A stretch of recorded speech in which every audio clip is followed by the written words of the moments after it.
ময়মনসিংহে ৪ কিলোমিটার সড়কের সংস্কার কাজ ফেলে রেখে ২ বছর ধরে লাপাত্তা এলজিইডির এক ঠিকাদার। ফলে সদরের শম্ভুগঞ্জ থেকে বোরোরচর পর্যন্ত ২০ কিলোমিটার সড়কের মাঝপথের ৪ কিলোমিটার সড়ক এখন এলাকাবাসীর ভোগান্তির কারণ হয়ে দাঁড়িয়েছে। তাদের অভিযোগ, ঠিকাদার ও এলজিইডির গাফিলতি এর কারণ।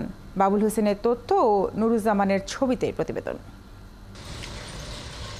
এখন জন্ম সনদ দিয়ে খোলো বিকাশ স্টুডেন্ট অ্যাকাউন্ট। নিজের বিকাশ নিজে কর। ৪ কিলোমিটার সড়কের সংস্কার ও মেরামত কাজ শুরু হয়েছিল ২০২২ সালে। ইটের খোয়া ফেলে কাজ শুরুর পরই লাপাত্তা হয় ঠিকাদার। ফলে ২ বছর ধরে পরিত্যক্ত পড়ে আছে চর ঈশ্বরদিয়া থেকে জয়বাংলা বাজার পর্যন্ত সড়কটির মেরামত কাজ। প্রধানমন্ত্রী শেখ হাসিনার অগ্রাধিকার প্রকল্পের আওতায় ময়মনসিংহের শম্ভুগঞ্জ থেকে বোরোরচর ২০ কিলোমিটার সড়কের সংস্কার শুরু হয়। ময়মনসিংহ যেতে এই পথ ব্যবহার করেন লক্ষাধিক মানুষ।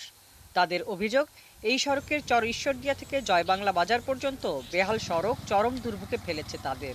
হাসপাতালে যাইতে পারি না, শিশু বাচ্চা লয়ে গরবে তখন লাগে হানি যাতে ওষুধ আনিয়া খাওয়ানি লাগে। রাস্তার বেহাল দশার লাগে আমরা মনে হয় যাত্রী উড়ে না, গাড়ি দেন খালি, গাড়িতে যাত্রী নেওয়া যায় না, যাত্রী উড়েই না। আর যারা যায় ঠেকা যায়, ডেলিভারি যাত্রী উঠলে দেখা গেছে রাস্তার মধ্যে মনে করেন ডেলিভারি হয়ে যায়। সড়কের বিভিন্ন জায়গায় খানাখন্দের সৃষ্টি হয়েছে। বর্ষায় সেখানে পানি জমে পরিণত হয়েছে মরণ ফাঁদ। তাই ময়মনসিংহ সদরে যেতে হচ্ছে ঘুর পথে। ৫-১০ কিলোমিটার রাস্তা ঘুরে বাজারজাত করতে হয়। আমরা রাস্তাঘাটে ভ্যান গাড়ি দেয়া বা ইটি লয়ে গেলে উল্লা মুল্লা হয়ে যায়। এলাকাবাসীর অভিযোগ, ঠিকাদার ও এলজিইডির স্থানীয় কর্তৃপক্ষের গাফলতির কারণেই এই ভোগান্তি। এভাবে ফেলে রেখে কোথায় যে গেছে জনগণ আর খুঁজে পায় না। আমাদের এলজিইডি ডিপার্টমেন্ট তারাও আমরা দেখি নাই যে কখনো এসে এই রাস্তাটির ব্যাপারে খোঁজ খবর নিতে।